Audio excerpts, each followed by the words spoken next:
કહેવાય જાય પણ જેમ પાડો માથે રાંગ વાળે એમ રાંગ વાળે મીડી ઢીકે દેવા. મિત્રો તમે જોયું હોય તો વિડીયો તમે જોયો હોય તો ક્લિપ જોડી દો. હાલો એક જોડી દો તમને તે મનની મોજ રહી જાય. દર્શક મિત્રો 2027 હંધાઈ રાજીનામું થઈ દેવાના છે કારણ કે તલવારની તોપે હવે લડવાનું છે નાથિયા.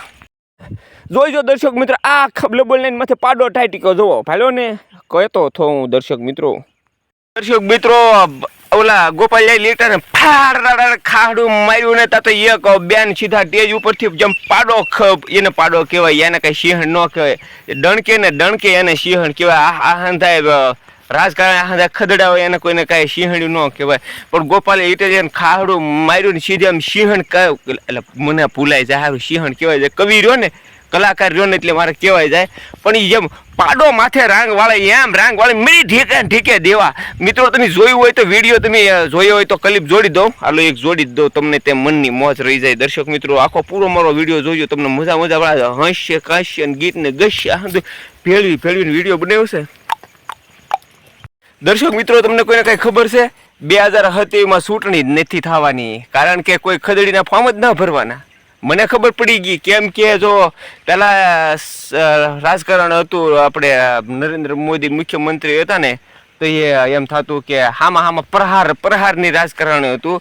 એકાબીજા હામાં પર કે નરેન્દ્ર મોદી આમ છે ને તેમ છે મુખ્યમંત્રી થતો કે ઓલા નરેન્દ્ર મોદી એમ કહેતા કે સોનિયા બેન મા બેટાની સરકાર ને આ વિધવા કોંગ્રેસની વિધવા સરકાર ને આમ ને કેવા પ્રહારની સરકાર હતી ને એમાં વડાપ્રધાન આપણા મોદી સાહેબ બની ગયા લબુક ધરાના લફાક ધરાના. અને હવે પ્રહાર ઉપર પ્રહાર હવે ખાહડે આવ્યું. ખાહડાની રમઝટું બોલાવે છે ને અત્યારે જિગ્નેશ મેવાણી હર્ષ સંઘવીને ખિસકોલી કરી નાખ્યા. એકાબીજા હવે એ પ્રહાર ઉપર પ્રવાહ ને હવે રૂપિયા ખવડાવીને રમતા હોય. ઓલો ગોપાલ ઇટાલિયો એમ કહે છે કે આ હંધાય ઓલા કરીને પૈસા આપીને હવે કે દેશની નોકરી કરાવે પણ દલાલી કરાવે છે ને આવું ને તેવું વિડિયા અત્યારે એકમાંથી એક સટાસટી ફટાફટ લટાફટ વાયરલ થાય છે. પણ મને કવિતા ઉપડી છે પણ કવિતા આની હાટું કવિતા બોલાય નહીં.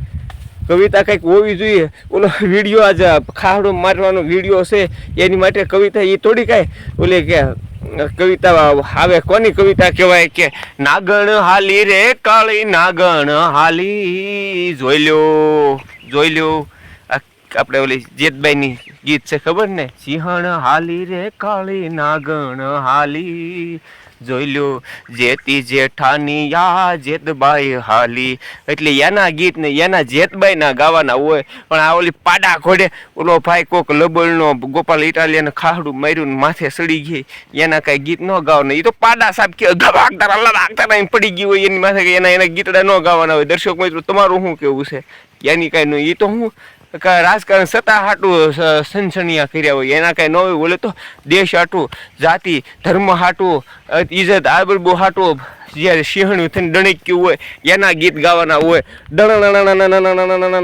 ડણક્યું હોય એના ગીત ગાવાના હોય. એના દુહા દેવાના હોય. જોગર જોરાવળીને મહાકાળી જાય ભગવતી ભેરિયા વાળી એના ગુણ ગાવાના હોય. દર્શક મિત્રો મને હું એમ તો કવિ છું પણ આ તો અત્યારે આની ભેગું મારે કવિતા ભેગી મને મોજના તોરા વસૂલી જાય એટલે બોલાઈ જાય એ વખતની માથે. પણ જેના ગુણગાન કોના ગાવાના હોય આમ એ કે ઓલી આપણે નાગબાઈનું હતું કે આ કોણ એ કે ફર્યો એ કે આ રા ફર્યો કે રા ન ફર્યો રાનો દી ફર્યો.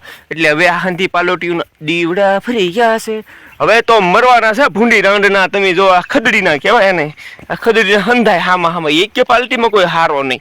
એક પાર્ટીમાં હારો કોક હોતો હોય તેમ મને એમ થાય કે ભાઈ ભાજપમાંથી ભાઈડો કંઈક નીકળ્યો, કોંગ્રેસમાંથી કોઈક કાયડો નીકળ્યો, આપમાંથી આયડો નીકળ્યો, કોઈ નહીં. હંધાય લબુકદારાને એક પણ પાત્ર એવું હોવું જોઈએ ને ભાઈ.